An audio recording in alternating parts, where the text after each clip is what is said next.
Alternative Dig Talk. Real issues, real talk. Hey Teddy, have you noticed how little attention science and health issues get in the media? Totally, Edgar, yet science information is very important. Yeah, for sure.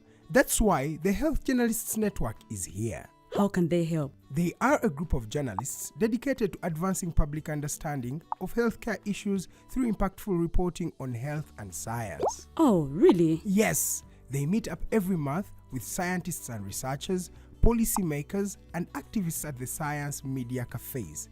They then relay what they discuss to the public. Does that benefit us? Oh yes, very much so. This helps with health and science literacy for a healthy Ugandan society. Okay. I love getting informed about science and health issues. Health information makes all the difference between life and death. I'll look them up and engage them. That's great. They are based all over the country. Oh, okay. That's interesting, and they should be making real impact. They are empowering health communities through journalism. Journalists can save lives just like doctors.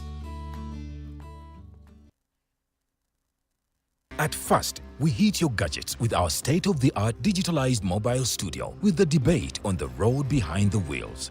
Later, we launched our magnificent studios located on Plot 1A, Sewagude Close, Lukulinanganda, Machindye, Kampala, where we bring to you our must-watch shows like The Mighty Drive, Monday to Friday, 8 a.m., Hotline, Mondays, 7 p.m. As for legal matters, Twins at Bar, Tuesdays, 11 a.m. Wednesdays, 6 p.m. is Afro-Caribbean Link, where we connect Africa with the Caribbean. Voltage on Thursdays, 7 p.m., featuring a youthful panel. Interface with Dr. Kiza Besije every Friday, 12 p.m. with his call to action against injustices. Snap Talk, Saturdays, 6 p.m. with the trio. A must-watch, The Political Dice, Sundays, 8 p.m. with the duo that never stammers, and so much more. Watch us live on all our social media platforms. We are the Alternative Digitalk. Real issues, real talk.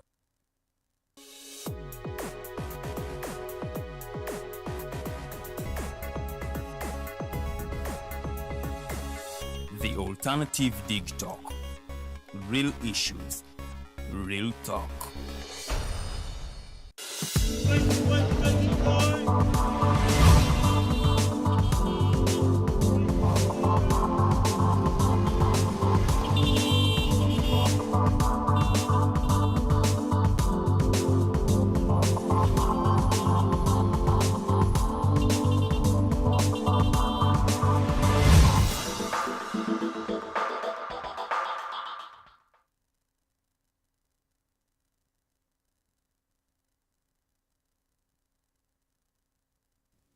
Amacha malungi abatukereddeko ku mpewo zaffe eza Alternative Digital kufaanira bikobirege manya gange olunaku lwaleero lwa kusatu tuli mu mwezi gwa January ennaku z'omwezi 8 omwaka tuli mu 2025 nsobira nti mwasuze bulungi abalina abalwadde tujja kusaba Mukama Katonda abagumye ate munnange bye bitagendedde bulungi naddala ku side eri y'ebyobufuzi oba politics ate munnange naffe tugamba ekintu kimu nti we shall overcome one day.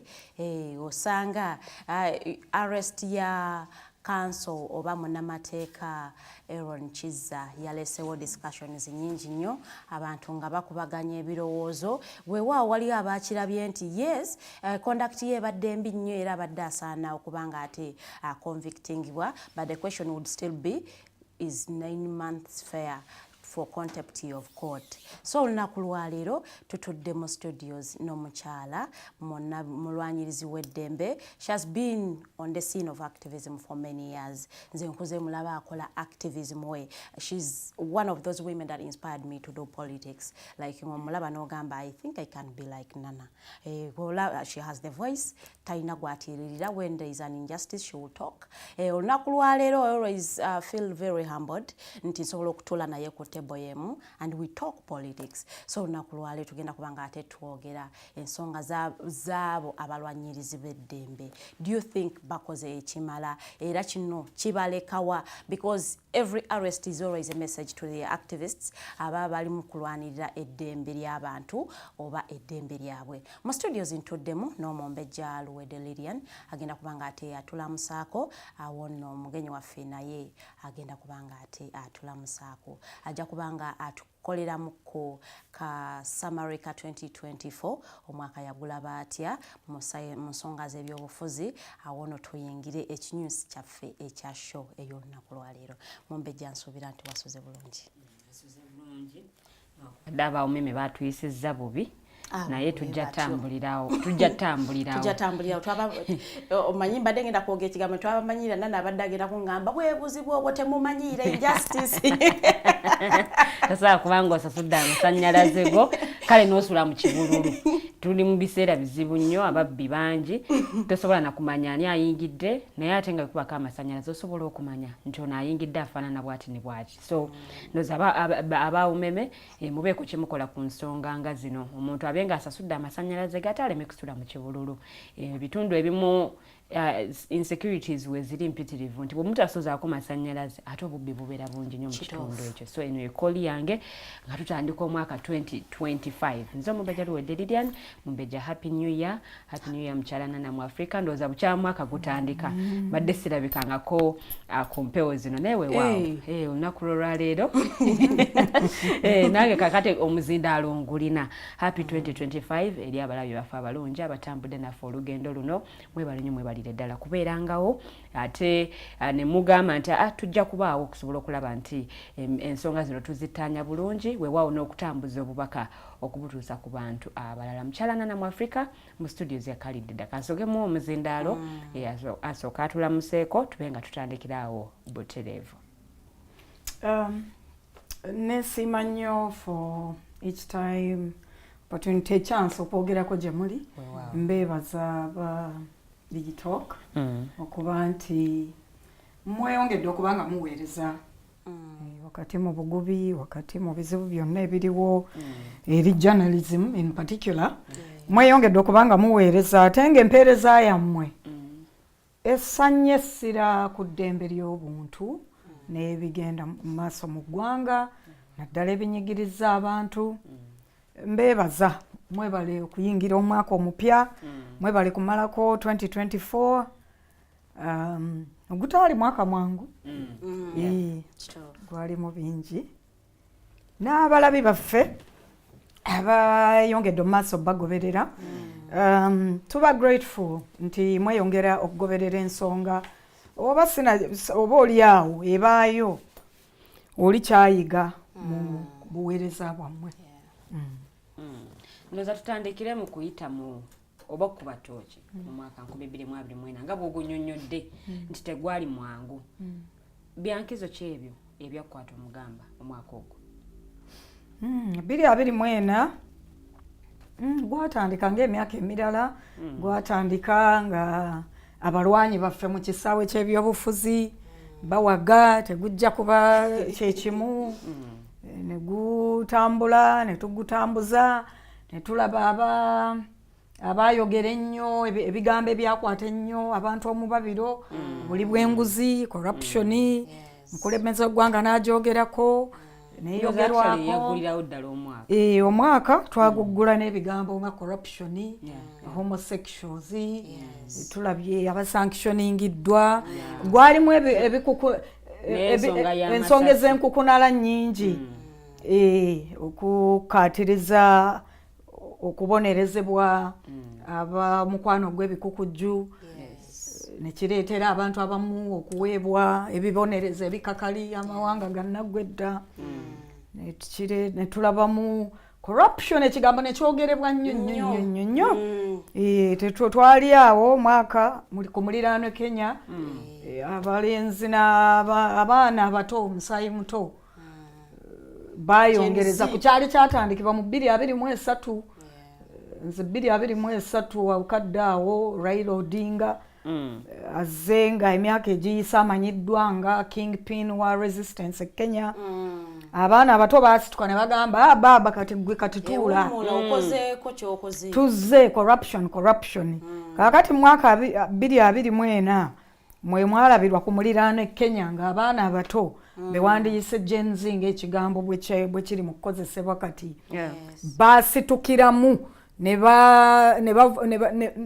ne basindiikiriza abo ababatwala leaders okubannyonnyola kiki ekiri mu kino for us nti mwe byemutegeera byemukola olwaleero ffe nga omusingi gw'eggwanga emiti emito bituyambye bitya gye kyakkira nga bagenze mu street oba mu nguudo beeyiye mu nguudo parliament katono bagiwambe bagiyingira abaana kyannaku nnyo nti abasinga tebalutonda tebafuluma nti region yalimu ebintu bingi ebinyeenya region yalimu okusoomozebwa kungi eri abakulembeze bannansi basoomozebwa ne baleeta emigugu ne bagezaako okugiteeka ku babakulembera we Uganda kwe twalabira nti emyezi mitono nga Kenya emaze niyale okubeera mu kaseera kyatwala ng'omwezi mulamba n'ensusu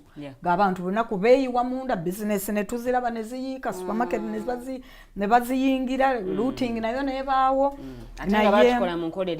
ate nga bakikola mu nkola it was very organized protests naye leeta ne ziyingiramu of course emivuyo bye balowooza nti baali baplantingiddwamu abantu boonoone balootinge nti tekyalobera bannayuganda abaali batunuulira embeera eno okuborrowingayo to borrow a leaf bannayuganda naddala abato nabo batandika okwogera nti ate ffe ekyawukamu wano okukyorganizinga kwalaga nti later kwatulaga nti ate wano kyakolebwa oba selfishly kyoli yakopinga n'apestinga ne bakola nga projekiti kyakufuna ssente tekyagaana bantu nga nnana alabye nti corruption nze abaana abato abo aba Gen Z babakwata 23 si lwe lunaku olwasooka 23rd March to Parliament nga 25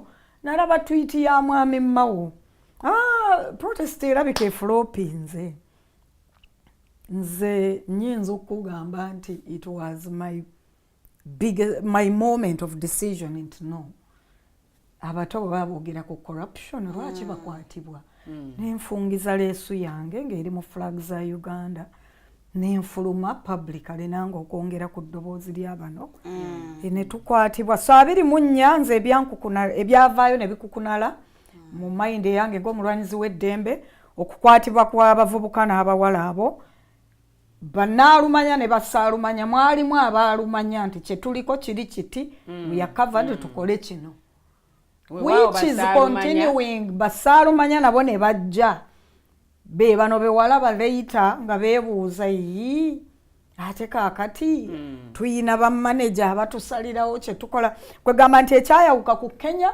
people organized and they seemed to be about a common goal ekyayawuka e Uganda ne ka activity akatono ke bakolawo kaggwera mu nnyombo kaggwera mu mukulembeze w'eggwanga okugamba nti akakasa alina intel abantu baasasuliddwa bajje batabangula eggwanga kukola byambyone mu street n'oba ng'olina byogenda olaba kati n'oba nti toyinza kuwakanya kyakugamba we seem to be in aided activism like omwaka ebyagukukunalamu kunze byebyo amateeka gayimirira ddala kuba omukwano gw'ebikukujju speaker nagetingi n'atuula mu hot chair ne tufuna bye bayita zi exhibition ne tufuna a lot of online activism neyitirira bantu ne boogera ku bintu babyogerako nno boogeza abasinga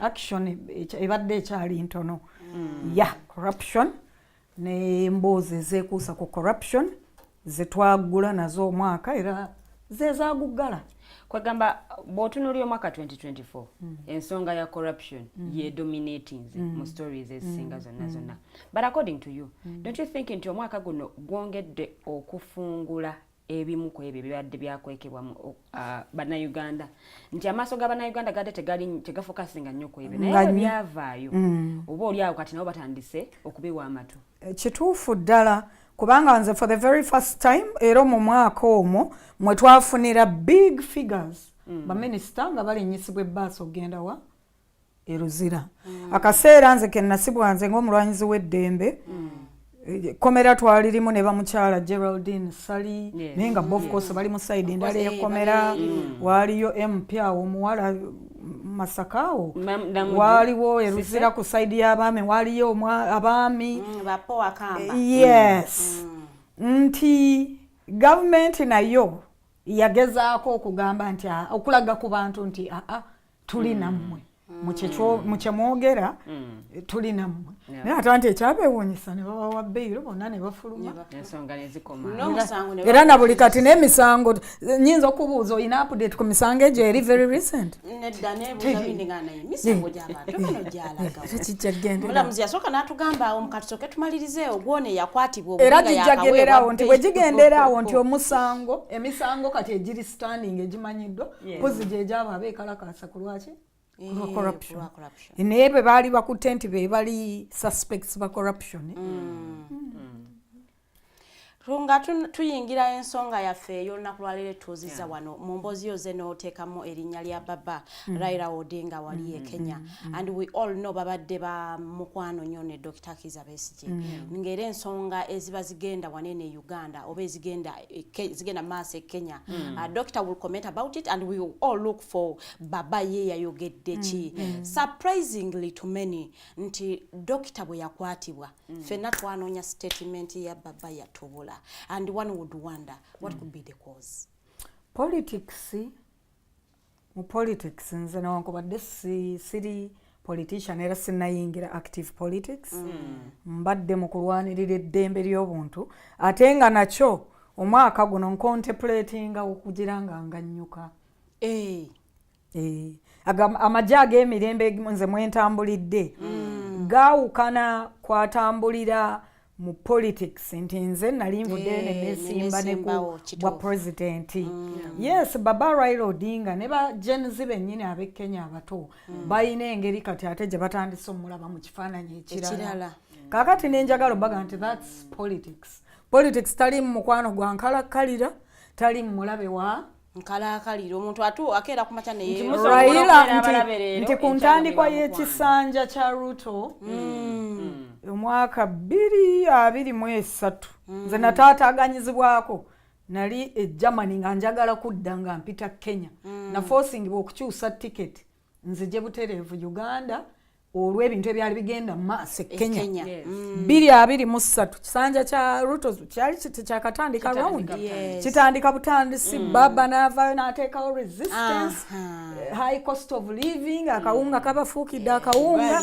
musajja ne bamusindika ne bamushakinga mu ddakiika y'emu just 1 year after abato bwe bajoyininze street baba yes babina ebigambo bye bagamba baba katutwale kino kati gwewummula baba alabika nti he's actively seeking an office somewhere baba ali preoccupied with that baba twalaba nti yakyalirako ne owewaffe wano ne bawayamu twamulabako wano ewaffe kifo kiri ng'ate naali ne munne gwe yali agubya kaakati bannakenya ate 23 abaayimirira ne baba nti nedda akawunga katulemye okugula kati kino bino ate batandise okwebuuza nti kaakati politics ye tobala mu politics abamu baddemu nze mu kusoma kwange temubadde mukwano gwa nkalakkalira oba mulabe wa nkalakkalira kuba tunuulira bammawo abaami nga mmawo bantu bakukunavu mu politics we Uganda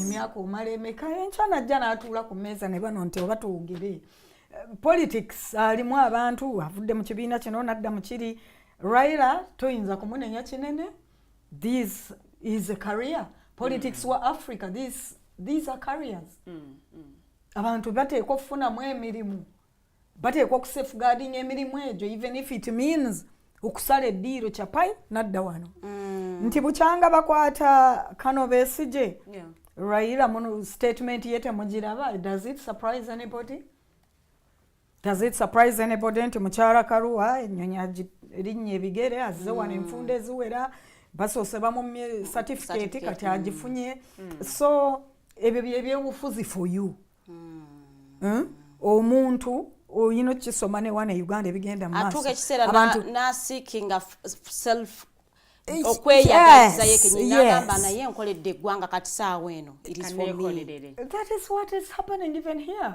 Muyina ba MP abayingira parliament ekisanja kye tugenda okumalako bayingira bakugamba activism okuzoganya tetujja kuzikiza bwe bamala okulayira they work alongside the government they are purportedly resisting. But those ones always state mbo system gye basanga eri tebasobozesa tebawamula maaso nga kakati ate lwaki abantu babalimba ani gw'oyagala agikuwe mukalulu ani yagikuwa buli lwawanika omukono bwe yali akola campaign waliwo eyamukkiriza nti kati yimiriro oyogereko n'ab'emakindo oba yakikozesa defiance bwe yali akola campaign newankubadde nga bamuyuliza empale ne bamusika n'alinnya kabangali olwamuta ku poliisi yakomawo mu campaign. Lwaki sipiika bw'amumma omuzindaalo n'enkya tagusaba oba oluddako n'agunyakula? Ebyo si bye batusuubiza kunyakula mizindaalo si bye batusuubiza okuzoganya obutazikiza omuzindaalo sipiika agumumye omuntu eyakampeyingira mu mpale enjulifu poliisi egiyuzizza kiki ekimusigaza mu kkooti n'atuula nti bannyimye omuzindaalo yogera nga togulina ensonga ziwambaka munne n'azanjala bw'ayingira nga dekoramu etandika nga civility ekwata akati muno Uganda ng'oviiramu awo ate nze kati oyo si kyamunenya eyamuweerezaayo era ateekateeka kati okumuzzaayo wonenya yalina ekizibu. Raila ani anenya Raila okwagala omulimu gwa unity bagenzi kuba mwatu bwe bamala nga batandika nti ate kati wano toyogedde politics is very very complex and the human mind nayo eri very complex. Abantu bayingira ekintu nga what kyakijjamu for the person ye ng'omuntu kyakulembeza nti nfuniramu wa tunaabanenya paka ddi oyogedde ku businsi okukwatibwa kwa Dr. Kiza Besigye omulongo waffe nti bukyakwatibwa statement ya Raila eriwa. Lwaki ombuuza statement ya Raila eya Bobi Wine eriwa opposition eya lead of opposition eriwa statement ekolinda for what action yabadde mu kooti balina luli ku parliament abakulu mu abegatira mu bibiina statement nkubuuzizza eya mwami Ssemuju eya Ssenyonyi eya Bobi Wine statement ensi gyemusuubiramu yeeyo ey'okwogerera ku kasimu ke oba ku National Unity Platform n'addayo eka ne yeebaka bwe baakuba Bobi Mwaruwa abantu abaali ku street nga tuli emakindi awo nga tusurroundingiddwa military mwalimu omukyala enwaŋŋule Stella Nyanzi namuli mabega we nga tulina abakyala betumobilizinze bakubye Bobi tetuli yali tannafuna na pati kituufu it is ekisinde people power tuli bantu tuli wamu. Have you seen Bobi Wine at that court? No. While this calls for action yabaddeyo yazzeeyo luno olwawedde wait a minute aliyo akolayo ki amobilizinze abalala bameka zene bameka ab'okukitebe kya zene bameka ba MP aleese bameka nalabeyo honorable Nancy Nyakati kakati even when you ask me nti statement ya Raila Odinga eriwa eya Munnayuganda abantu abasinga okunyigirizibwa mu ggwanga lino be banaku sirina gwe mpisizaamu maaso kumuyita munaku because that's who we are. That's who we are. Yes. It is a very broke society. Asinga okunyigirizibwa mu ggwanga muno yaani bukyanga bakwata Besigye it is business as usual for the Ugandan in general including veteran activists who have since taken political office mu parliament Francis Mwijuche, Basemuju, Bani, yes, bagezaako batambule ne abakyala ba Ingrid babakutte. Did they go back the next day? No. It is business as usual. Nti Lord Mayor ne deputy bambala engoye zaabwe n'agenda ku mulimu every day.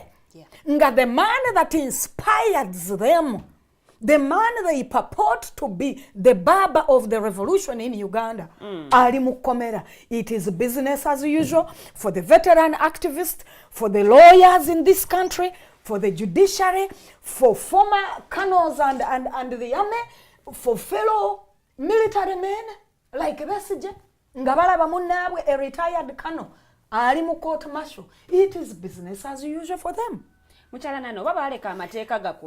Foreign missions ngabala becho bwe baleka amateeko okukola siri mulamuzi yes era kigamba nti ensonga eri mu kooti mugirekera kooti baleka amateeka gakole which mateeka omwaka gwatandika with twogera corruption gwa 2024 gugwako we are on corruption nenokolayo judiciary nereeta amanya winyo dolo bani balese mateeka akyokukola which mateeka are working. For example, mateeka akyagakola since the man got arrested kati baakutte lawyer ono omwana mukukunavu mu human rights defense nze nga nveeruzira ntintima bwenti ndi mulwadde yayimirira era he is an activist. He's not in that court because amateeka gatutteyo because he thinks amateeka gatutteyo gakola. He is there to do activism nearly. If I may ask you what 50 lawyers, foreign and local, are doing in what we all see is a kangaroo court. They are doing activism there. Where are the rest of us? Omuntu asinga okunyigirizibwa ali involved. How are they involved? Nti Eron bamukutte, it is a very it's symbolic okwatibwa kwa lawyer mu kintu kye muyise court, contempt of court. Waliwo omwana omwe yasoma amateeka male mabirizi yabuuzizza nina akantu k'ensomi n'abuuza nti what court is there to be in contempt anyway? This is a tribunal. Amateeka mugatutteyo kukola ki? Nti tulemeddwa okumobilizinga bannansi to do that which is necessary to be done. Bannansi nabo bakooye. Bannansi tebalina kye bakooye, tebalina kye bakoze. They haven't done anything. Tebalina kye bakoze, they have done nothing. Omyaka gye mmaze nga protestinga. How many people have I inspired? There might be a few. If I have gone so far in inspiring somebody, it's on the phone to say free Nana, to say, police have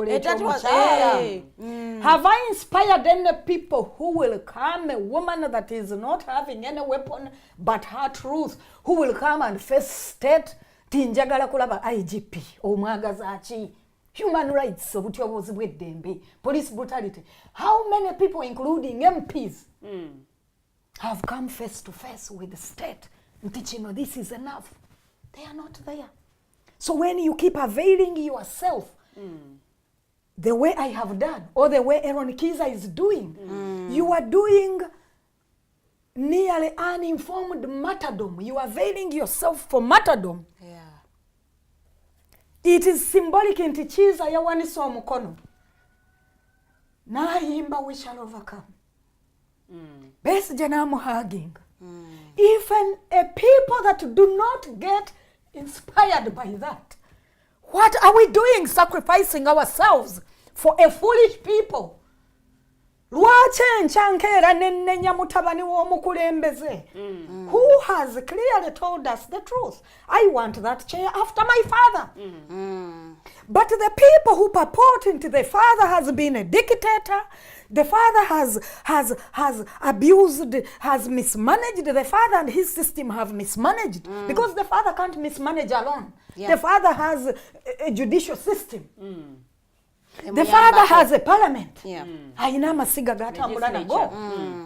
And then the executive as well. You, the people, the wananchi, the common wananchi who are crying that these people are doing things wrong. You are doing absolutely nothing apart from lament. And then begin to turn this out as a business. Amaanyi gateereddwamu ani, amaanyi gali mu kuteebwamu a lawyer who is able to talk to who people now call an imperialist. Amaanyi gateereddwamu those who have decided now that this can be a business, that the Ugandan crisis can be turned into a business. That I will carve out a few activists, talk to the Westerner, to send me funding. The person who needs funding to support, the activism that needs support, the activism of you journalists who call me here and promote my voice will not be supported.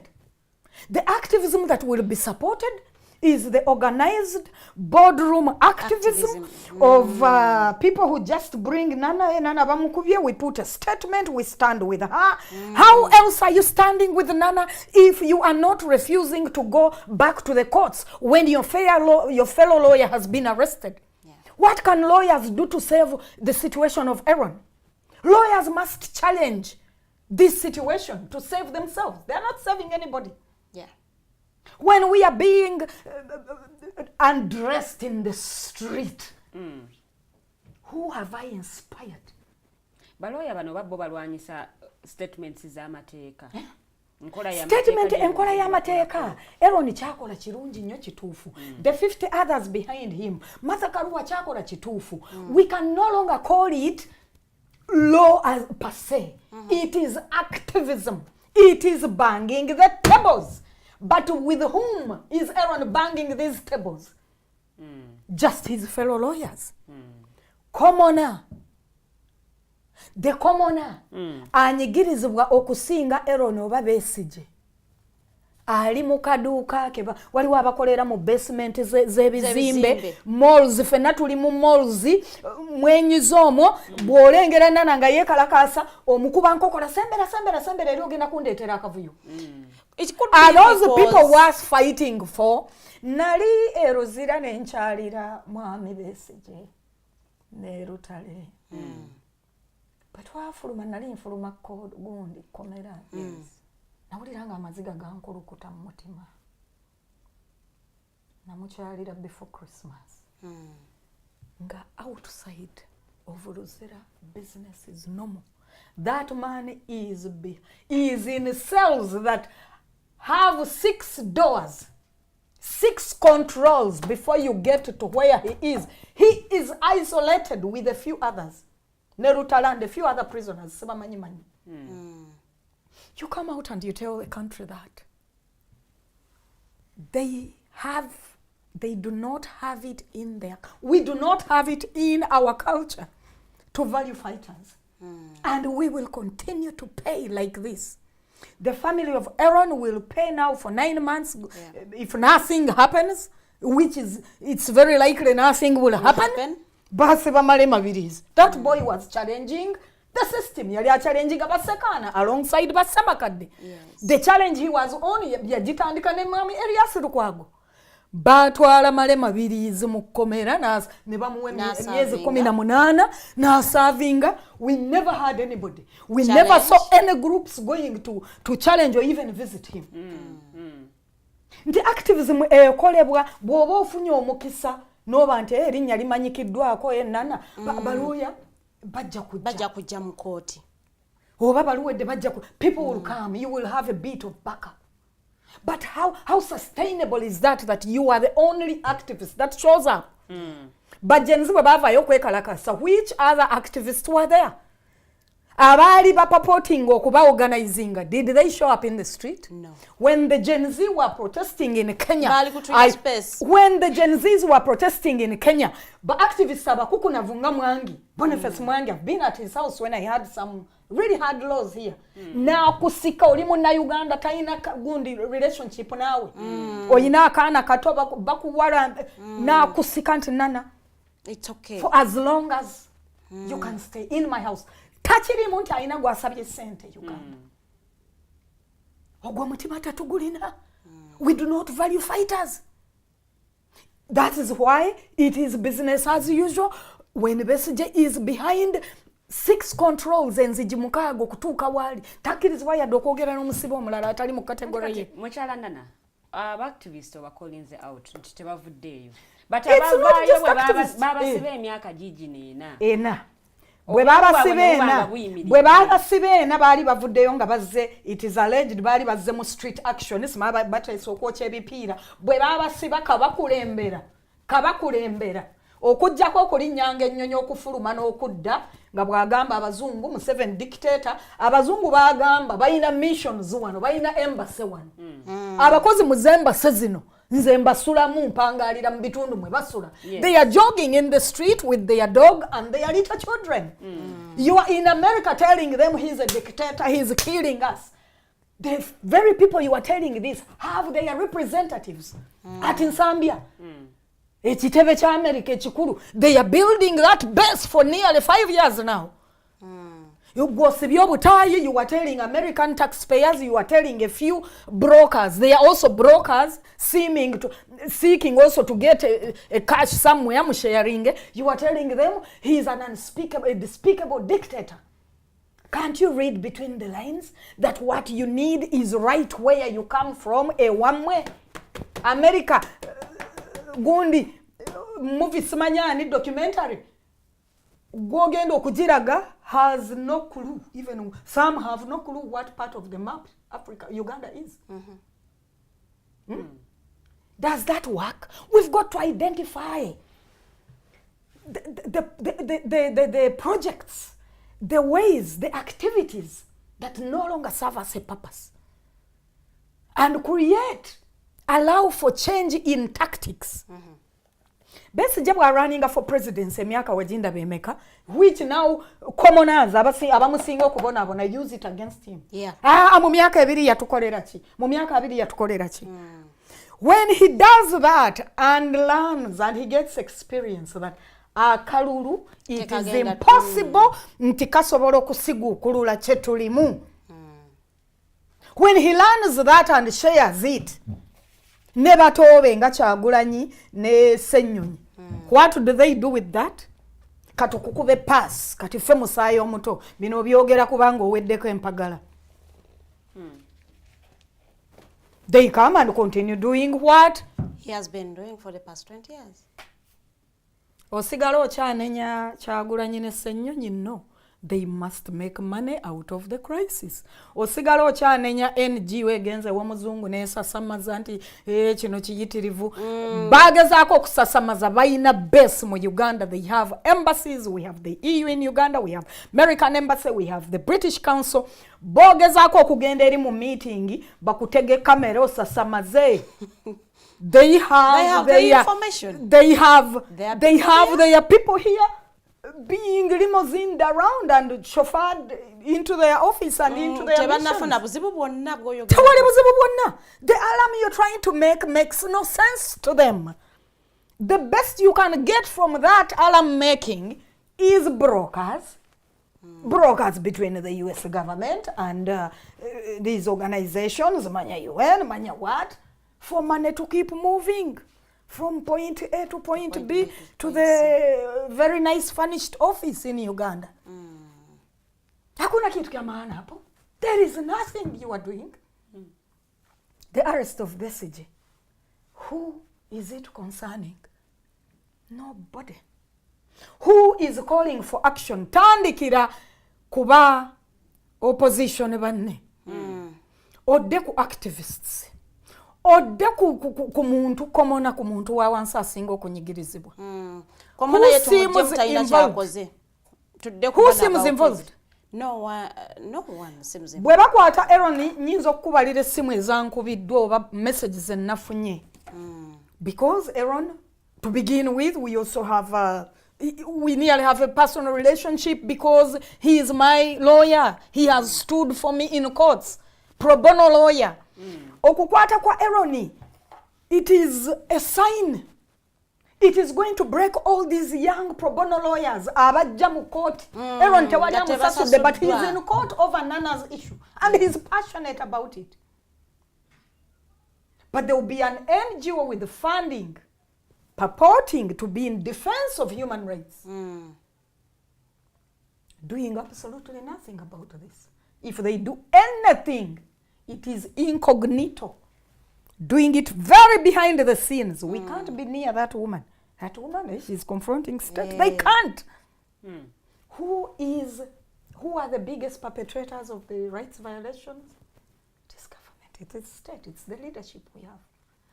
But the biggest NGO purporting to be in defense of human rights can't see it out for you. Here we are. What we have promised to do. We shall support you, but don't talk about us. At best, if they do that. If they do. Others will completely abasinga okunyegerezebwa, they are not involved at all.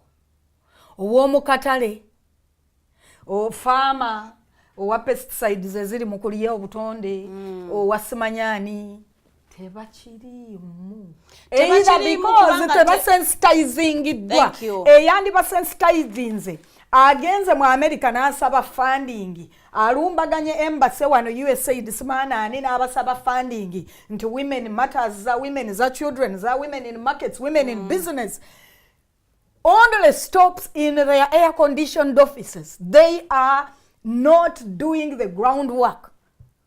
They are seeing the hardest hit of this whole situation. Muntu wa wansi omunenya kitono ne rights zetamanyi chechi. Now that Madam Nana tutegedde nti omuntu asinga okunyigirizibwa tali involved, I think now it is the time to kubanga to changing tactics. Nti tetusobola kubeera because now you want to retire. If you look for a Nana in Uganda, we might not have another Nana. We might not have, because I have been the kecho nacho oyogedde ku kintu kikulu. Nze nkugambye nti I want to, I mean, this wasn't a career, but we have career activists. Yes. Those ones will never retire. In the end, they even build big offices to keep that going. It is business for them. I have volunteered. Nendeka abalongo ne bato baabwe ewaka okumala wiiki namba. Nendeka business yange. Business siri mugagga ate siri munaku. Nsobola okukeera olunaku ne ntuula wenkolera business n'ennyinyuka nga nnina obukadde bubiri nsawo. Nenjirekawo ne ŋŋamba nti kanneegatte ku Gen Z. On my way there, omuntu asuubira okuziba ayina capital wa mitwalo 2. They have no clue on what I am going to do. In fact, beebuuza afuniramu. N'omukyala yabaaki. Omukyala ayina business ze, waliwo eyambuuza muntu mukulu mukulembeze nani. Oyina business zo. Ufaaki. Ofuniramu wa? Yabasasula. Omukulu anagamba nti baba asudde ogenda kwegaana otya? The imperialist baba wa Sente. Imperialist gwawadde Sente bw'anaavaayo na president amaze okugamba babasasudde. The actual person aweereddwa Sente n'avaayo n'agamba Nana yansabye Sente. Who is going to defend you? And it is false, by the way. Nava mu kkomera nga ndi mulwadde. Nempaayirizibwa. Nengwa mu depression. Ntetenkanya okuba nti nconcentratinga ku byange, nkuze mu myaka, nina abaana. Then n'oba ng'olyawo ne bakuweereza message kati ne Eron bamukutte. You can't sit back. But even the activities that are within your reach to do are endangering you. So for me as Nana to get involved in any way in Eron's thing, that is martyrdom. Is that martyrdom necessary anymore? Not at all. I nearly succumbed to exile at some point in life. Yeah. Nga siggume nnyo abantu bansanga ne bambuuza nava mukomera juzi nti manno oli wa musawo okola ki wano, waliwo eyalabye bino osoma ebyokutema omutwe mu Kenya. Kwano gwange twasoma wa Nana tetenkanya abaana bansindikire bali alarmed. Ababweru w'eggwanga, they are alarmed by our situation. Yes. Munansi gwowangaala naye here. It is business as usual to them. Can you blame them for having this as business as usual? No. The one that is best suited to sensitize them is out drawing cartoons and receiving accolades the Gen Z, inspiring Gen Z to come in the street where he will not be present. It is a scam. The whole thing is a scam. But it is from the one that is funding. From the one that is funding a lying NGO. To me, Nana, who cannot convince the border guy seeing me in Luzira again. Narongo no funerahi. Can you blame him? The one best suited to teach him, to tell him why this is this, has decided to lie against me, to make money out of my situation. And when the head of state learns it, that indeed NGOs have a way of getting money, which money they get in the name of we are defending so and so, he says it, why should I be in blame of the president? He has intel. There is truth in what he's saying. Muchalanana. Ebine bintu binza okukabya amaziga. Nalabye Eron mukaguli ako nenkaaba. Nenkaabira eggwanga lino. Nze nekaabirako dda ne gakala. Naye kati okaabira eggwanga ne gakala. Because you're going to need me in that. Okuva Kebbi bwe bamusiba. Abakyala bantuukiridde mu inbox. Naalongo tukoze tutya as women rights defenders ku kya doctor. But how many are you? You're just a handful. The more suited elites that can work with you are blackmailing you. They are thinking you are mentally ill. Otegeera ensonga eyo. Nti kakati Besigye ne Kiiza ne Eron, those namesakes, are in martyrdom. Etakyali necessary unless the people learn to fight for themselves. Should we say nti mwe ba activists ababaddewo nga mukoze erinnya, you have failed in mobilizing numbers to believe in what you believe in? I would say yes. Why are we failing? Because alongside us, some people have been set to do this as a business. Nti kakati omwana gwogezaako okumobilizing ayingire kino. Yakiwulirako nti omuntu akuume ew'omusajja akuba bukatuuni, enkya n'agenda ku mirimu gye n'asomesa, enkya n'akima award mu America. Omuntu akola ebyo. Aba guarding ewuwe, security system emukuuma. Kubanga a dog died, a 15-year-old dog died. Omuntu oyo akuumibwa abeyita ba protection of defenders.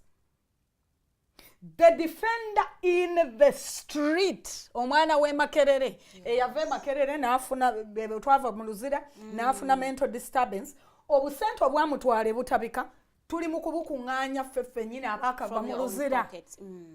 Emboozi bw'ebalukawo nti tukuŋŋaanya obusente buno, abatuula wamu ne bagamba katuyambe abasibe ne bakuŋŋaanya ssente, bazikozesa ki? Yes.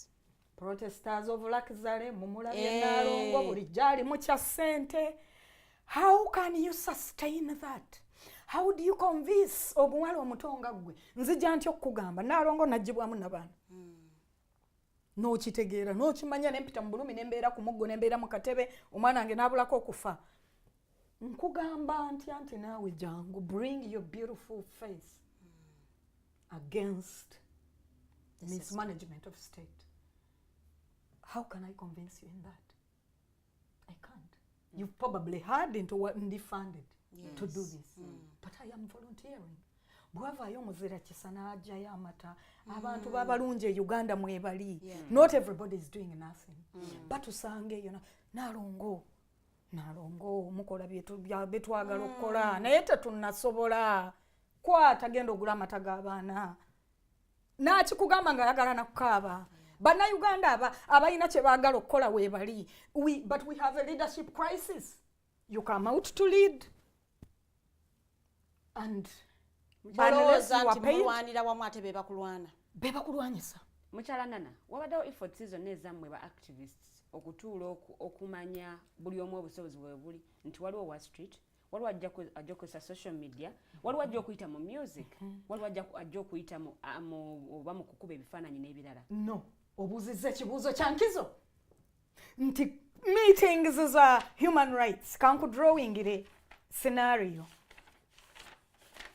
Activist owa online oba ow'omu office ennene eri air conditioned asanga abawala ensinga nto boogera ku kiri Kenya nti naffe lwaki corruption kakati nze nja bawagira behind the scenes.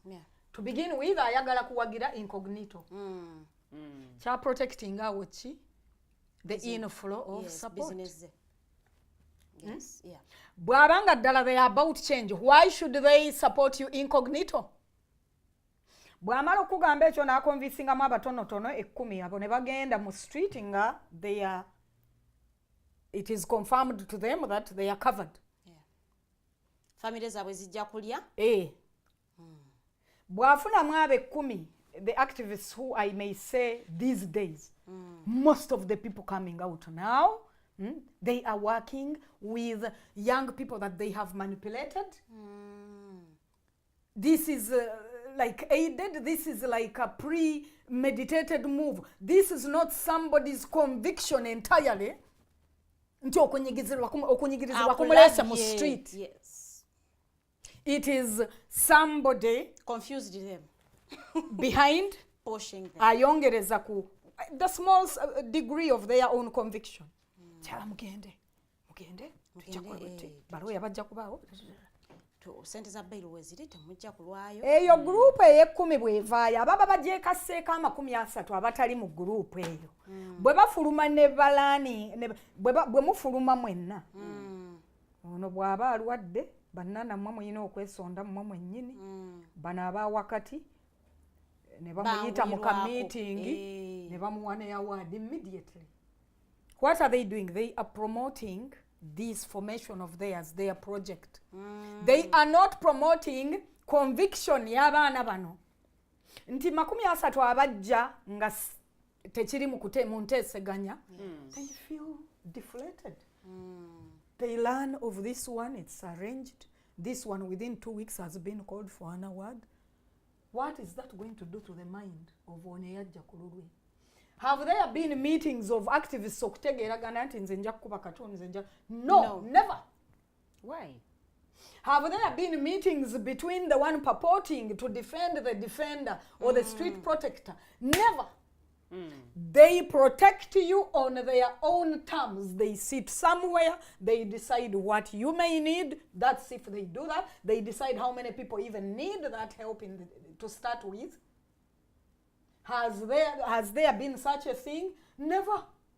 When you hear of human rights conventions nachi nali ne mukyala wange adya nga twakava mu kkomera ne inspector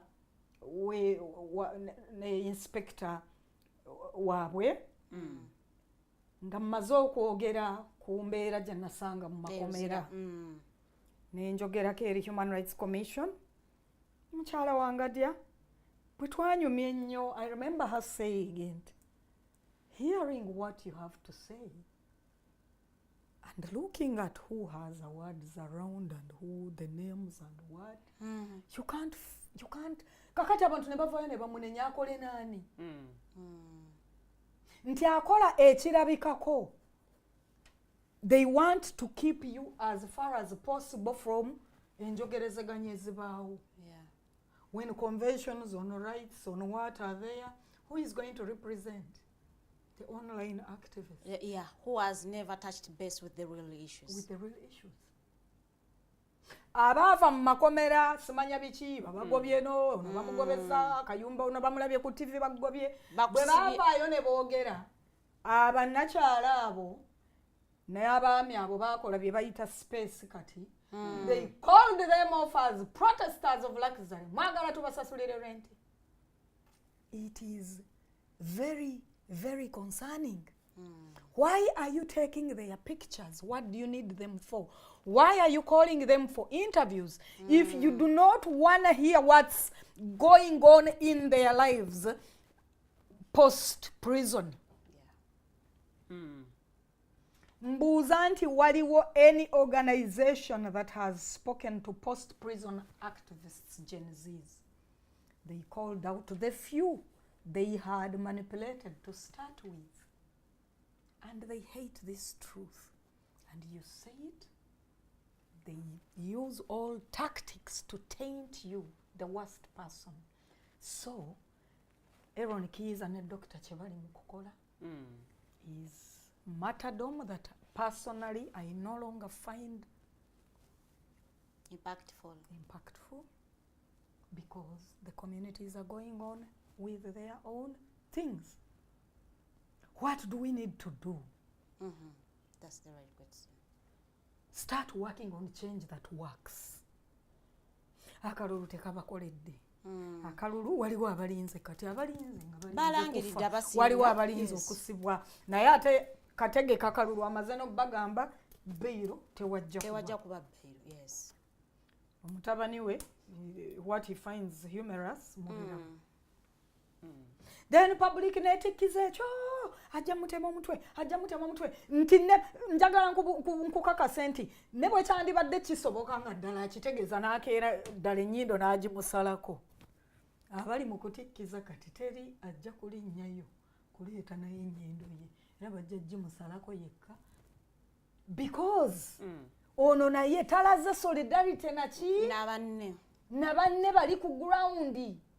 Akalulu bwe katuuka n'asitula Ssuubi n'amutwala America ne wayita wiiki 2 n'amuzza. Omwana owa foot soldier amaze emyaka eruzira abadde on the mercy of the public. How are the leaders? Crisis ya leadership eriwo. How are the leaders relating to those they aspire to inspire? Are they even intending to inspire them? No. Everybody has cut out a position from which to make deals. Museveni bwe yabagamba nti there will be no opposition by this time. Where is the lie? Where is the opposition? Bana bali watu balina kye bakola. What are they doing? Having their who they see as a leader, PPF, and business is going on as usual for Semuju. Mu parliament achimayoji. Ate saji. Bakute Eron kusoomoza kwa amaanyi gye tuli ffenna naddala eri ba lawyers. What are they gonna do? Bakedde mu kooti kubeerako be bawuliriza. Abalala bagenda mu meeting kulaba butabe bakyalira gwe to a court where they are saying the system right from Owinyi Dolo is already in shambles. Resistance, while it's not bad to resist from the angle that you have expertise in, it is also important to know when to have necessary endings of the activities that haven't worked. Activity ey'okugenda mu kooti baloya 50 including foreign ones is resulting into grabbing a lawyer, beating him like an animal and immediately sentencing him. What are the lawyers going to court to do? If I were them, we stop going to the courts completely. The lawyer fraternity, be it the ones that are part of this, be it the ones, you stop going to court completely. Render the judiciary completely useless in the system. Yes, waliwo abali mu makerere mu makomera abanoonya justice encha. Nti tukedde encha nti protest ya the law society. Community yaba terigwe tujja kulaba. Oba bajja kuwoleza gwa mwana kubba mwana wo oba bajja muntu wa wansi leero ali mu owino awulira nti bino tebimukwatako ng'ayinayo owuwe abadde ne kooti leero n'akiwulira nti bannamateeka bonna tebajja kulinnyayo. Why will that person not get involved? Obwegassi bujja kuva mu buli muntu okunyigirizibwa naye abantu tebananyigirizibwa probably abantu tebananyigirizibwa. That is why politicians are cutting out deals when they arrive at that conclusion. Today atebe tugenda chikirira tebananyigirizibwa kimala. Tufachi kola deal olye sente from the government. That's what most of them are doing. Nezireta civil society kola deal olye sente okuva mu bamagulumeero. Guyogerako bw'ona omukubirayo bukatuni obutonotono n'asaakanya n'aseka. That's enough. Media mmwe muyita abantu wano ne muyita abantu ekintabuli ky'abantu. Capital gang ejja kubeera the same faces from the start of year to the end. What are they talking there? It's politics of eating. Journalism world over eyina role nene nnyo mu kumotivating abantu for a given cause. Yes. What is journalism doing here? We are doing what we Muli are meant to kumaito do. yes. What are the best suited, journalists today doing? Most of them will be spinning for something personal. How do they arrive at that? Owa wansi tulemeddwa okumumobilizing okutegeera kyalimu. Ekyatuuse ku Eron nti balooya bwe beeyongera mu maaso okusibwa obutayo nti tugenze mu kooti where they it is bare before them that amateeka tegakyakola, amateeka galinyiddwa, constitution yo eyuziddwamu. The constitution is torn. But you are going and presenting the constitution, 50 lawyers before 5 cattlemen quoting the law. I am not saying they shouldn't do it. What is the likely impact? They are going to feel bullied. They probably indeed don't know the law. That young man was bound to be punished. He is quoting them facts. He's carrying the constitution to a wrong place. He's carrying the constitution to people that tore it up, and he's trying to patch it up for them. Nti kakati kino ekitabo nga temunnakiyuza kigamba bwe kiti. President Museveni yayogera ku nsonga eyo eya General Court Martial butya bwe yatondebwawo nakyo ekyagitondesebwawo. Naye balooya 50 including foreign ones have come to have serious business with that kind of court. What they should be doing there is a protest. And probably that's how they are protesting, because where have we ever seen 50 lawyers in one case? It is a protest within itself. Bameka begasse ku protest. Mu bye tukoze nga bannana, how many people have we mobilized to be there? John Nana nabadde mu kooti saabaddeyo, Nyanjula yabaddeyo teyabaddeyo, Semuju ayinza okuba yabaddeyo, ba MP bwe baba babaddeyo balubatu babiri. Singa kooti eyo yabaddemu ba MP 50, opposition tulina ba MP bameka? Singa at least ebeerayo 8% of them. You just imagine a protest where only 8% of border riders are involved. Imagine a protest against corruption where only 2% of the markets in this city are involved. But who do you see there? Narongo Nana. The common faces. The common faces. Why you want to have mobilization campaign ebaddewo ku nsonga ya Dr. Kizza Besigye? Tewali mobilizing zo babantu tumuje tugende twekalaka. Exactly. How have we arrived at that? Nane yani mobilizing zo kimanyi bulungi nti wojjirayo omutwe ku Besigye naawe oddaluzira. Wechiri. None and mobilizing, you're still battling depression that comes from being smeared maliciously. Nyanjula and mobilizing the mutowe chitawe yakatibwa. Ingrid and mobilizing the yesimba kalulu yagwa yesimba kalulu batono wainarem. There is a leadership crisis. Lead and lead who? To start with, lead who? Leader opposition aliwo, omuntu aliwo figure kutakatika opposition, even though some of us right now mutabani w'omukulembeze w'eggwanga byali mu kwogera twabimanya myaka 3 4 5 emabega byonna ebintu byakiwanyi. And when you tell people I don't want to get it, I am asserting. Where is the lie? Where is it? Because we do not have evidence. We do not. Nali ntuddeko ne Bobi Wine nganti olumu alowooza yekoleranga akasente ke n'okutunda enjaga n'okukola business ze ne basalimu sale. Ye mwennyini yabikola tabyeganye. Bobi yali yeganyeeko nti yakolako ne basalimu sale era akozeeko yali yeganyeeko kukola abayimba abalala bye bakola. The only thing we've seen him do is try now okukuba abakola kye yakola ngedda. Bobi ya visiting anga mwami Kayihura for support.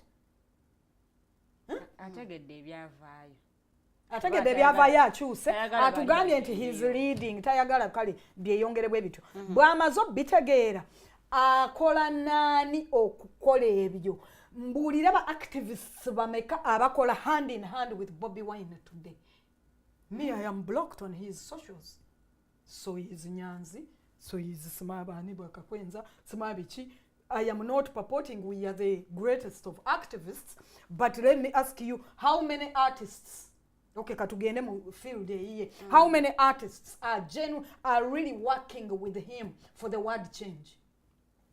leka neme kitwala mu ba activists. How many artists abayimbi banne bameka yasobola okuleeta okujjako okubalaba nga balwana lwaki mugende wasale musabiriza gwe wali ogendayo ani yakugambako koke otegedde nti kikyamu. Is that the way to approach them, these your fellow people?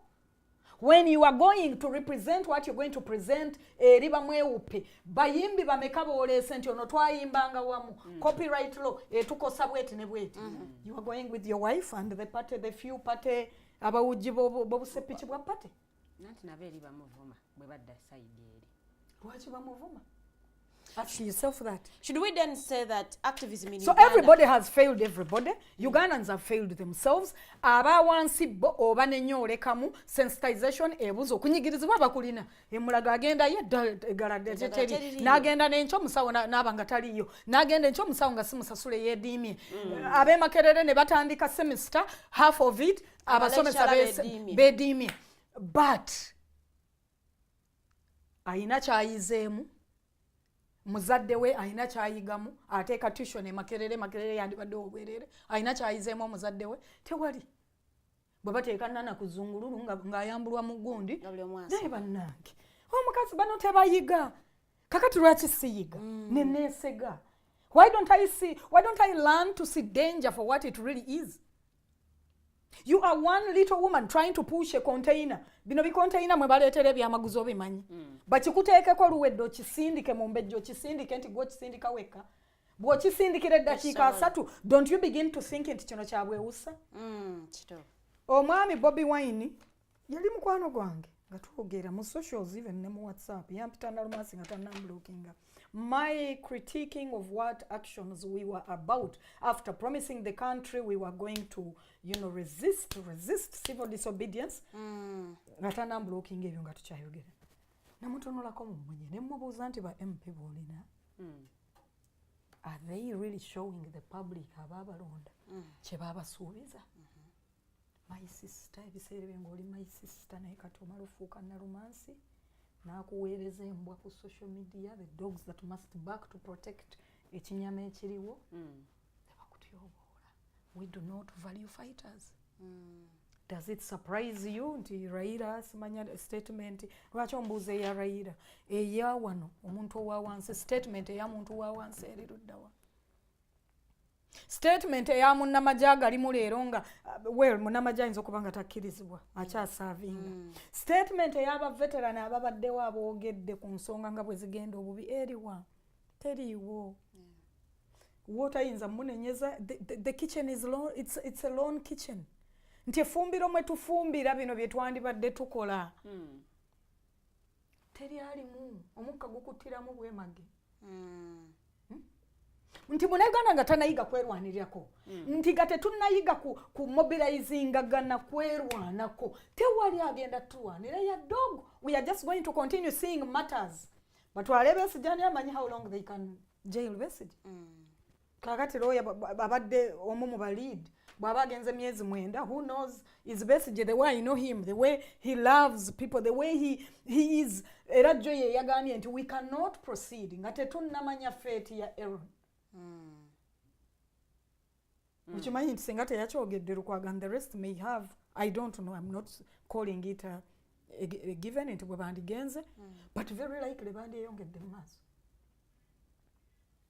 Mbulira activist kigwa ani gwogenda okuleeta mu street nti street protest eyaggwa mukulembeze yakikkaatiriza nti akimanyi muli basasule. Abasasula abaliwo abamanyiddwa nti basasule proof weeri ne bavaayo nti nana ayagala tumuwe ssente. What are they trying to create? Are they promoting activism? They are just beating radical activism out of the way. Okukwata Eron mu court in that manner ne bamubakuba ne bamuweereza. It is to kill the bang the table spirit. Yeah. It is gonna die. Genderera balooya abana ababazzeeyo mu court. That is if they go there. We shall monitor them on Monday because Dr. Abantu bali mu nsonda za moolu bali mu kakusonda bali wali bali ku street atembeya kino atembeya kiri abuuza ekigenda mu maaso mu ggwanga. Tuyinza muli. So omuntu ye tannanyigirizibwa. Yeti semi gugu mu wino. Nana parking ze motoka na parking emotoka yange siri mugagga siri munkuseere naye mpakinze because I feel convicted banne kino kyeboogera bajenzi bazze mpakinze motoka ngenze avuga boda y'ekibanja mpola bwe nali ngenda yakubuuza mama kutwaleko yiki ate ng'okutte ki ekigenda mu maaso oyo ye agenda mu maaso n'emirimu gye asaba support ya promoting a civic education, civic duty, alimu air conditioned office are deciding which activists should get an award. Who is a luxury activist atani aligenuine ngenda kubanga mpitako mu comments zaffe katono nnyo okubeebaza mmwe bali kubeerako nga mutulaba omukulu agamba not that awarding people who have done something is bad. My forever question has always been the criteria how these awardees are selected. Thank you. But who selects them? Who gives them? And EU has given award. Yeah. They usually send something which is semi-public, but somehow what they send also ends in this circled out. So the hypocrisy, the scam is starting from those I can call brokers. Nti gwola basibya amasuuti mbu they are a delegate is a broker between the big powers and you who is the lazy African politics. For your defenders. Yes. Those are brokers. Sichirumamu. And that's why they must bring that figure which they will continue to manipulate. Why are they going to bring Stella Nyanzi and award Hachino Nachiri? Yes, some have awarded her, but those are the brave ones. But the local ones, natukiriranga abantu nga Stella ali mukomera. Ne bangamba kati oyo ate kati it's defined politics. See, what you want to mean there are no human rights challenges in politics? They are there. But why are they wanting to work incognito around real issues?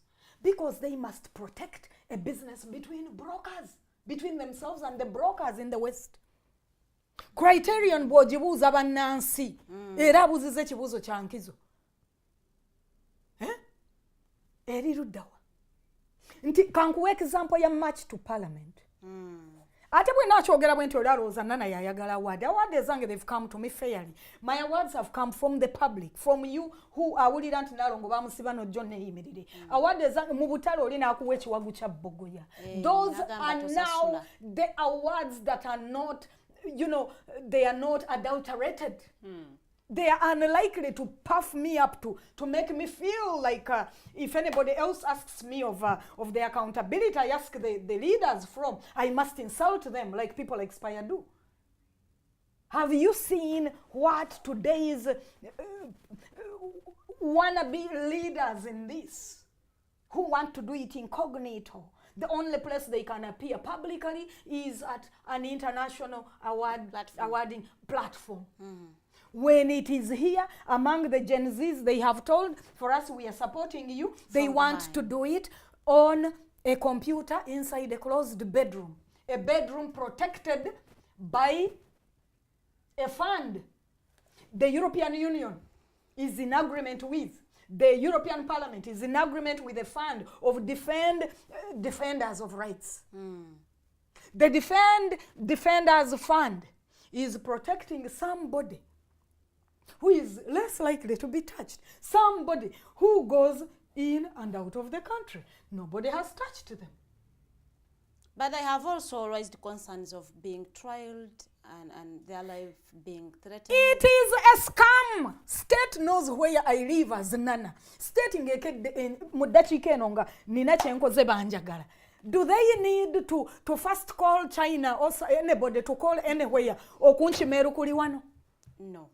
State enjagala eyita mukunoonya smart. They are following my sister in Olubawa. State needs me. What business do they have following my sister?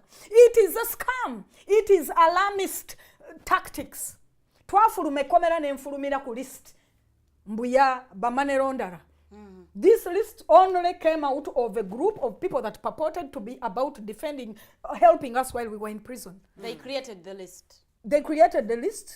Nana yagikulembedde, kuliko Simanya Agora, kuliko baani. Omuntu atategeera engaging a psychology mu kintu tayinza kulaba nti this is generated to alarm the funder beyond the borders of Uganda. What is Nana's name doing on that list? Because it is believable that Nana indeed will betray or lied about to be. While I don't dispute that state can try to allege this, where is the investigation when that list comes out? Who has summoned me? Okubite bya money laundering. List zino generating NGOs that are open under the right, the watch of the NGO Bureau. It is all a scam from the top to the bottom. Kakati government webechi easy. Nti bwe nafuna omusango nze nawayirizibwa mu bintu ebiri very grave allegations. President abagambye nti muyina sente okusumbuwa government yange. Tewali linnya lyali mentioningiddwa okujjako erya Nana through a woman called Agatha. Simulabangako face yese gimanyi. None of the people who she's the team leader of has disputed this. The only person that disputed this is now in prison, having been roughed up and beaten. Techiku surprising anti mubali mukudduka ku court oba ku the different media houses. Mwe muli omukazi eyayimirira n'awandiika an unverified false information about an activist of my caliber. And as she's doing it, the only person disputing and saying no is the same person that was banging tables. Nana can, this is impossible. I am going to let her know it. When I know it and I try to find out, the woman is saying, someone else told it to me, someone else told it to you, you are a lawyer and a journalist. Ethics is our lawyer, ziriwa. Don't you see that there is a systematic intent by state staff who the public naively believes to be activists? Believe to be activists. These are pseudo. They are aware of what they are doing and its impact. Bwe tufuluma ekkomera nga tumaze okukyonyezebwa nga bwe twakiyitamu. Abaana abaali babadde mu luzira ne bafuna obutakkaanya baali banteeka mu gurupu zaabwe. Nze nti muntu mukulu ne nreadinga ne bayomba Sente bano babawadde bano babalabirya bano babajjanjabye bano tebabajjanjabye. Ekintu bwe kya going out of hand nabo advice emu nti abantu abagenda mu kino mubamanyi. Go straight to them and talk about this. Abantu abo bayita abaana bano ne babateeka ku public Twitter space where gye babajolongera ne babayita amannya twabatumayo Sente mama kwegamba the topic became about the money. Bwe bareadinga nti Nana mu group abaana bano mwe bateereddwa mwali era ali likely to influence something ti Nana katumukubise kino one line ate sijja kwegaana line yankuba akaba amaziga ne gatonya. Nalowooza ku kye nayitamu eruzira nava eruzira nga if I stayed there another week it was possible I would have died there. Navayo nga nzimbye limbuzi zino. You don't know if you even have toxins in your body. Yeah. What reason can I give? Owa boda owokukyalo kyange mpita maama Nalongo wavaayo munange naye abantu tebakutte. What reason can I give them to be at Kiza's court? Nanchimanyi nti I am the target. What reason do I give people abasoma ne balaba Bobi Wine olwokuba tumuchallenge nze kino bwe biba tebyali bya kiwaanyi? What are your activities after elections helping? What are the MP's activities doing? Who is sensitizing anybody from the ground? Omwami oyo yatuula abantu n'agamba nti okudda mu kalulu kiba kyabwewussa. Banange omuntu ayina ka video akaplaying nga Kyagulanyi mwennyini agamba kiba kyabwewussa. Leero bwe mbuuza Kyagulanyi nti oli mu butta okudda mu kalulu lwaki mbannangirwa okulya? Okudda mu activism in such an environment is self-martyrdom. Weetaddeyo otugumbulwa otusibweko obulabe olw'abantu abatannabeera ready kwerwanako. Akyalina essuubi akalulu kasobola okubaako enkyukakyuka gye kaleeta. leka tukagenda mwate waliwo awakanye tewali awakanye. We are going there, but it is repeating the same things over, very risky things. Nti nze amaze okuyita mu kizibu, nze yaggyibwamu n'abaana kubanga ngenze mbuuze authorities Kyagulanyi lwaki tayinza kuyimba, Kyagulanyi lwaki bwagende Busabala akubwa. Today he takes me as a personal enemy. Who will save Africa? Who can save Africa? Nobody but we. How do we do it? Is it thinking nti abazungu bwe bakuwaana ne batijja naawe, abazungu bogamba nti eka omusayi guli mu street, the country is bleeding? Mission zaabwe buli lunaku I drive past the American embassy. Don't stop, don't take a picture, don't look, don't. They are here, they are comfortable, they can even give you rules on what to do on Ugandan soil. Yeah. Which Ugandan can go in America? Never chiba chitebe. Notandika okufuga za America and tofuka wano tunulawo tolingiza. Who can do that? Before we begin to bang the tables that are really necessary, tuchali mu kino, before anybody comes out to ask, the founder of this whole scam called human rights, which human rights thinks that if it's political, because if it's, you know, if what she's doing calls for calls for states to press her, we can't appear there. We can only support her incognito. Before anybody starts to ask those questions, we are in a circle of self-defeat. We are in a circle of the muntu wawanti okulowooza nti Besigye ne Nyanzi Stera ne Nalongo Nana ne Bobby bali mu kyakulya Sente. How do you defend yourself? Awo nyine mukyala Nana wenjagalira okubuuza nti nga bwe twe comparing oluusi ne Kenya oba okupingayo live in a certain way. Enkola Kenya gyekolamu ebintu byayo esobola okwapplying ekola wano mu ggwanga Uganda. Kenya babadde batekinze steps up to okukoma ku bukulembeze bwono omwami ono gwe bavumanga nti mutamiivu, naye kati nkukakasa nti bali mu kwegomba omutamiivu ne bye yabakolerako. Kenya ebadde etekinze steps ng'etekinze steps nti olaba judiciary bassa kimu. Activism ali Kenya. As an activist I have connections with activists all over the region and beyond.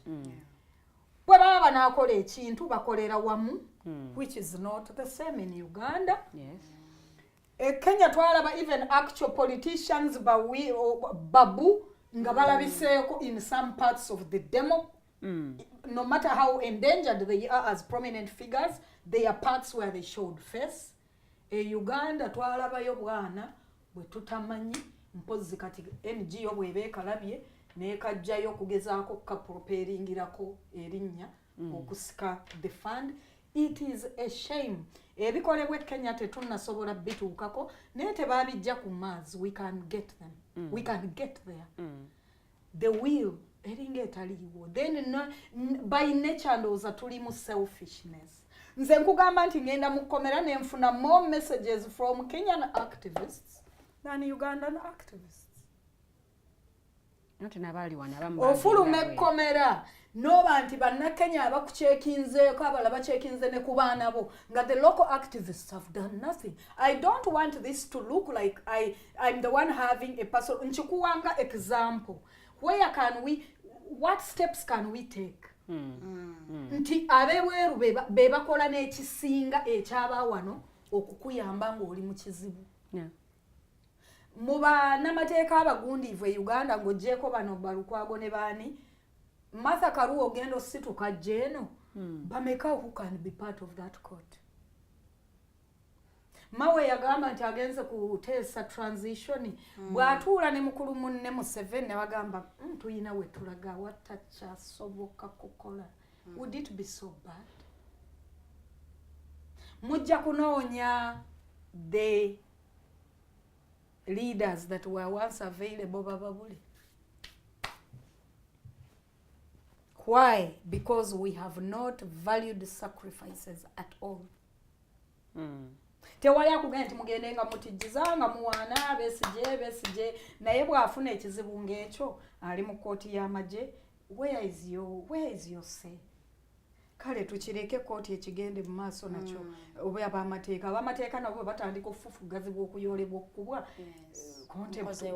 mukozeewo ki nti looya bw'anadda mu kooti olwaleero looya bali mu kooti simanyi kye bali mu kukola ssaawa eno kirina kye kigenda okulaga tituli we are continuously statements already zatandise ddufuluma Uganda Law Society ziri ate abebweru no wonder even the international community seemingly ignores us in some of these issues because while we are telling them this our actions don't suggest.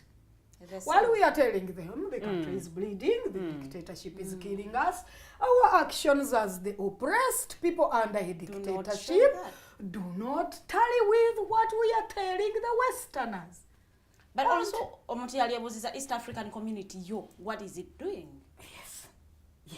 Yes, tulina looyo mwavuddeyo yagala kuchallenginga kino naye barayira bani okusooka gundi ya mbirigo certificate ya mbirigo agifunye ate bavuganye kino kye tuli mu kwoza nga bwoyanika mu ttaka nze okkeera ngende Eron mwagala nnyo okuva ku mutima era I am very tempted era calls are coming tukoze tutya oyo yenna kyonna kye tunaakola it is very likely ending in what we already know kudda luzira nti eyanneeyimirira ku luli n'okutya n'atya n'agala naye nnana era yeye kakati lwaki sireka munnayuganda naye neyeerwanako eddembe ly'obuntu abantu be baani yewa boda ye musomesa yewa taxi eddembe ly'omuntu ly'olwanirira emyaka egyo gyonna gw'olwanirira takwegasseeko takwatiddwako kisukka kukulaba n'agambawo bambi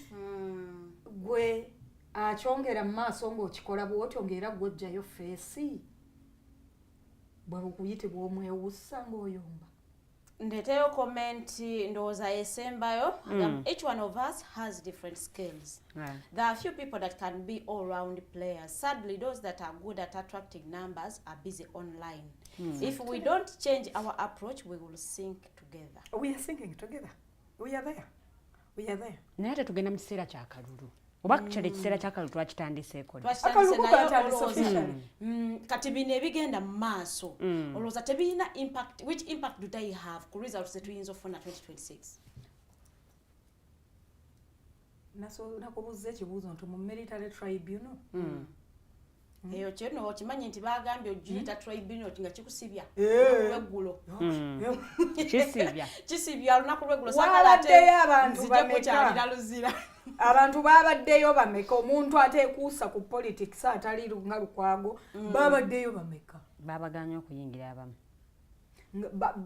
bwe babadde babasindika obbagaana babadde bameka abo be basindise batono zona kati ekomera nditi omukulu tatiibwa state tetiibwa nina statements nateeka on my socials nateeka statement on my socials that state is a big thing you will forgive my French fuck with them only if you've got a plan but politicians in Africa have attempted to mobilize wananchi to mess with a very big thing without a plan. Tibobi bwe yali leadinga abavubuka okujja azoganye ku bukulembeze n'okukulembera eggwanga okutwala obuyinza. If that's what it is. In my case it's not. Be yagamba ebintu bino abamujjira ku jjejjere bu ne tukuba obugoma ne tukuba engalo naki. Tuyina engeri gye tulimu abasiru. Kiki ekibafuula abasiru? Really? Kiki ekikuleetera okulowooza nti state akibatwalamu nga tewali pulaani B. Akibatwalamu nga tewali concrete. Akikutwalamu nga ye kennyini ye ng'omuntu talina kyazzaako to simplify it for you. Akikutwalamu nga strategy babatwala ku high exit nti gwe nana kalidda lwabuuza nti naye kino tukirimu actual strategy eriwa tigwogibuuza otya yekoma eno mu hierarchy babatwala ng'ekiddako mu butuufu naye abakulembeddemu takimanyi nti should we get at this point and find a hurdle tuba tukola ki bwe bakwata mu Munnamateeka baani abo gundi sekita kyawe eyinza okuddako bannabizinesi bayinza okujoyininga abantu basindikiriza Besigye mu okutuwaka abantu basindikiriza Besigye ayonoona bizinesi omwaka oguwedde mu bintu ebyakukunala byenjagadde okugamba abasuubuzi mu CDB kikubo beediima enfunda ezitakka wansi wa ttaano at one time a whole week abasuubuzi okimanyi nti mu budde nsima amafuta galinye walk to work let's resist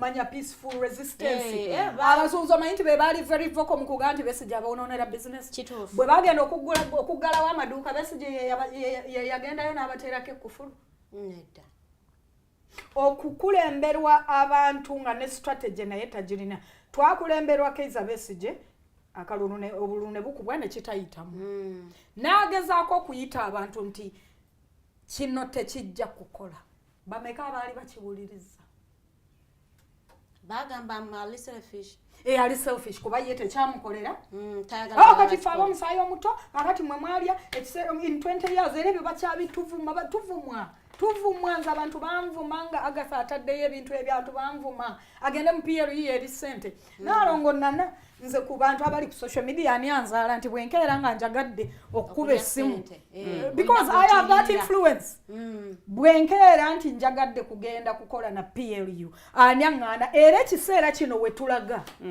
wetugenda kati I want to say it without contradiction kana akalulu akaddako it's going to be akalulu ak'ebyafaayo ebyali bisinze mu Uganda mbuuza why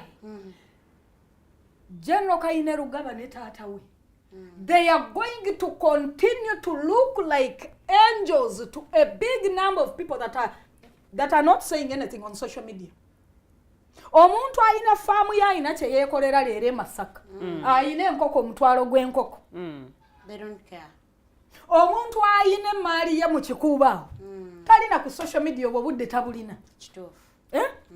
Omuntu ayina ebintu kye yeekoleddewo kimutambulira. Yes, change yandijagadde. Naye bw'amala okulaba crisis eriwo nti abazze balidinge mu change strategy tebalina strategy eringa ey'okujja tutwale zaipodi tutwale ffe tuwambye ka sport kakati oli yatulimbira emyaka 2 kakati ekiseera kyaffe we are going to see more and more people support Kainerugaba and their father for continuity mbalayirira mu linnya lya Katonda mu ggulu. We shall live to see that. Because the ones that purport to be resisting them are working with them when it's convenient. When it is convenient for MPs, opposition MPs, to work alongside government and state, they are doing that.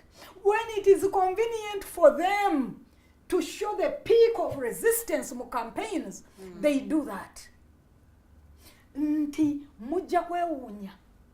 Naye ate nga temusaana kwewuunya ng'abantu bavuddeyo ne babagamba better the devil we know than an angel we don't know.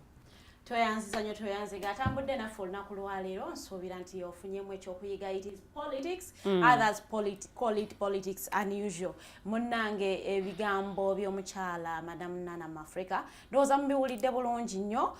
It is always not good to blackmail. We have always known the politics of opposition here in Uganda. It is politics of blackmail.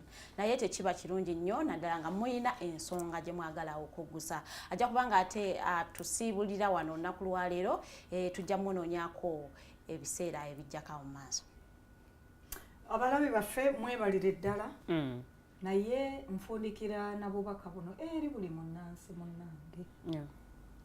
Abantu bateekeddwa okwerwanako bonga bo. Abantu ab'olubatu bwe tugenze tuvaayo naki it is increasingly making it a business to be in politics waleero. Business egenda kuvaawa ng'ositukiddemu gwe muntu wa wansi ozze weerwanirire ogenda kuweera wa akaaganya oli okulimba omuzungu nti nze okwogera ku bive by'e Uganda neetaaga ssente first. No, kubanga gwanyigirizibwa ovuddeyo standing for yourself. Naye ng'omuntu wa bulijjo munnayuganda yennyini tannaba kusituka, muvuzi wa taxi owa boda boda tannaba kutegeera lwaki ye mwennyini alina okwerwanako. Bino ebirala tukyalaba nnyo bizinesi, tukyalaba nnyo ebiwaanyi, tukyalaba nnyo abantu nga balwanira esente mu kifo ky'okukola kye bapapotinga okubanga bakola. Mubadde balabi balungi okuva we tutandikidde ate paka ne tuwunzikidde show yaffe y'olunaku lwaleero. Nkoze n'omumbejja Alwedelian guest waffe olunaku lwaleero abadde Madam Mwafrika. Every Wednesday ebeera Women Crush Wednesday here at TikTok. Tubeera n'abakyala mu studios twogera nsonga za byabufuzi. Munnange ggwe omukyala weekubemu omulimu, weekubemu ttooki, weebuuze nze neerwaniridde ntya, mpozi n'ekirala ba upcoming activists. Osobola okufuuka activist ow'amaanyi nga tolwanyisiza gw'osanzeewo. Mubeere bulungi, mweraba.